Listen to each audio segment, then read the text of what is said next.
Hey RV family, keep it high, keep it tight. My name is Jay Morris, reviewing music for the love of music, and welcome back to the metal Tempest. And in this video, I'm going to be covering the new Soulfly record entitled Totem.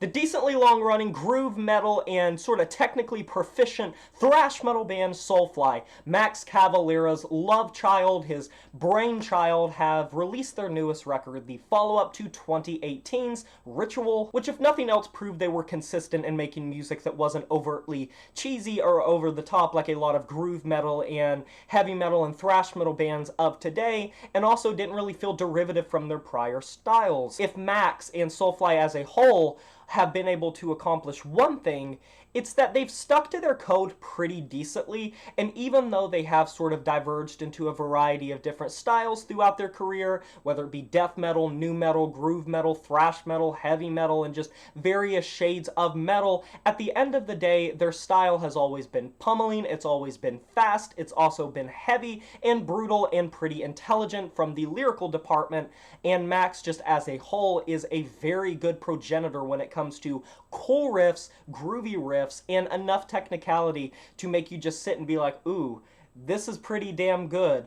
They're creative enough to keep the ball rolling. And I think the first thing to note about this record is stepping into it, a lot of these soundscapes are very similar to Ritual. I mean, within the first minute of the record, you're hit with just this killer breakdown solo, and solos play a very major part in this record. Now, I know what you guys are thinking, Jay Morris, there are plenty of solos in Soulfly's material, but they are much needed here, because there are some glaring issues with this record. When it comes to time signatures, when it comes to change-ups and progressions, the band nails it on this record. And I wouldn't say Max's vocals have particularly aged badly. I don't think they've aged the greatest. They are pretty much exactly what you would get from most thrash metal bands of today.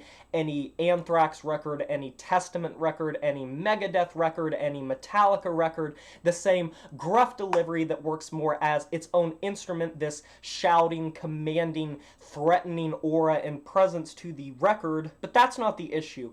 The issue really lies on, number one, the reliancy on said solos, as well as the production. Some of the middle to later cuts across this record, like Rotten Pain and Ancestors, have great riffs to them. They have great grooves to them, and it's that groove metal influence combining with the thrash metal influence that makes it sound like ear candy. But the issue is, the production here is probably the most muted is the word I will use, that it's been on a Soulfly record in a while.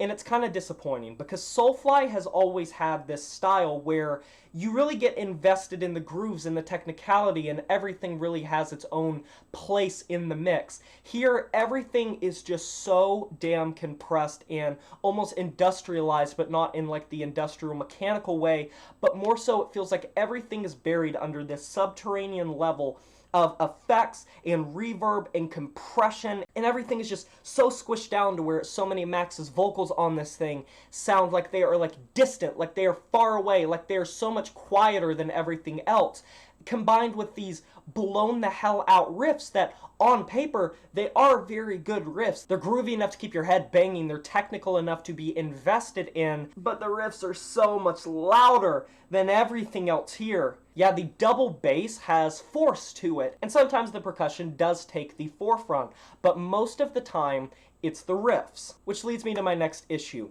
These riffs, while they sound very good, seem very reliant on the solos, building up to the solos. I think Soulfly play it very safe across this record, stepping into territory that not only feels extremely familiar to their past material, but when you sit shoulder to shoulder and make it go toe to toe with their prior material, like even recently on Ritual, it pretty much pales in comparison, because these tracks just feel like they're meandering towards this end goal, which usually always happens to be a frazzled out thrash metal solo. And these solos lose their value, they lose their intrigue progressively throughout the record when you start to get a feel for the pattern that they take across this record.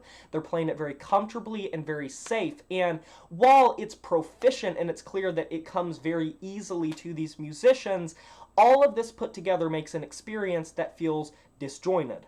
Not to mention, Soulfly slips into their old death metal ways into mixed results. Numerous tracks here, they will sidestep their way into a gritty, down-tempo death metal riff that carries on for sometimes 30 seconds to a minute with very little variation, very little progression, and will feel more like every single 1980s thrash metal influenced death metal band. Something you could get from Autopsy, something you could get from Morbid Angel, something you could get from Obituary, which leaves most of these tracks feeling not only extremely familiar, but just souped up versions of their past material, because Max is falling prey into many of his old tricks. A lot of the riffs here are kind of like early Max material. Like, to be honest, some of this really does reek of, say, early Sepultura, because the way that early Sepultura had those groove metal and thrashy influences that mixed in with the death metal reads on this record. But yeah, unfortunately, from the vocal inflections to the riff writing to the solos to the completely just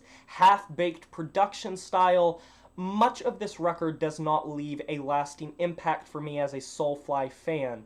And I would much rather listen to any host of recent Sepultura records like Quadra, for example, over this any day. And even for their recent material like Ritual, I think they did a lot of what they do here, there, better. It's not a disgrace, and I don't feel particularly negative, I just feel extremely neutral.